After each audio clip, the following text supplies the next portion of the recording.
Hi friends, అందరికీ నమస్తే. Welcome to Mahadeva creations. ఎలా ఉన్నారు అందరూ? నేనైతే చాలా బాగున్నాను. అందరూ కూడా బాగున్నారని అనుకుంటున్నాను. మన దేశంలో ఎన్నో ప్రత్యేకతలు కలిగిన ఆలయాలున్నాయి.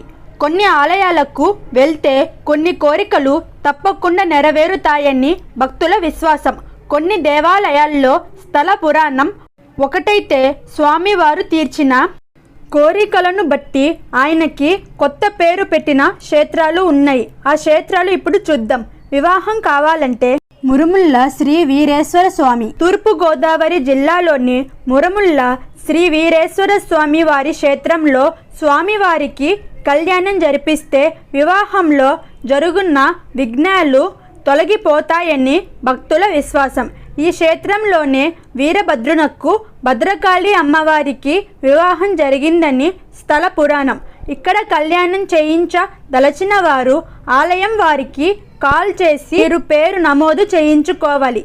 మీ పేరు, పుట్టిన తేదీ, వివరాలు తెలియజేస్తే మీరు ఎప్పుడు స్వామివారికి కళ్యాణం జరిపిస్తే మంచిదో వారే తారీఖు నిర్ణయిస్తారు. మీరు దూర ప్రాంతం నుంచి వస్తున్న వారైతే వసతి సౌకర్యం కూడా దేవాలయం దగ్గరలోనే ఉంటుంది.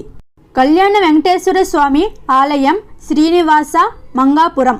శ్రీ కళ్యాణ వెంకటేశ్వర స్వామి టెంపుల్ శ్రీనివాస మంగాపురం. కళ్యాణ వెంకటేశ్వర స్వామి ఈ ఆలయం శ్రీవారి మెట్టుకి వెళ్లే దారిలో ఉంటుంది.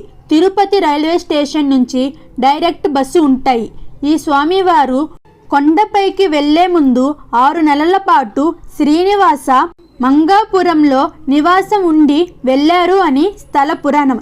ఇక్కడ స్వామివారిని దర్శించుకుంటే కళ్యాణం చేయిస్తే త్వరగా వివాహం అవుతుందని నమ్మకం. తదుపరి పోస్ట్లో మరికొన్ని దేవాలయాలను చూద్దాం. మీకు తెలిసిన వాటిని కామెంట్ చేయండి. ఈ వీడియో మీకు నచ్చినట్టయితే, ఇన్ఫర్మేటివ్గా అనిపిస్తే ఇలాంటి మరిన్ని వీడియోస్ కావాలంటే నా ఛానల్ని సపోర్ట్ చేయండి. Like, share, subscribe my channel. Thanks for watching.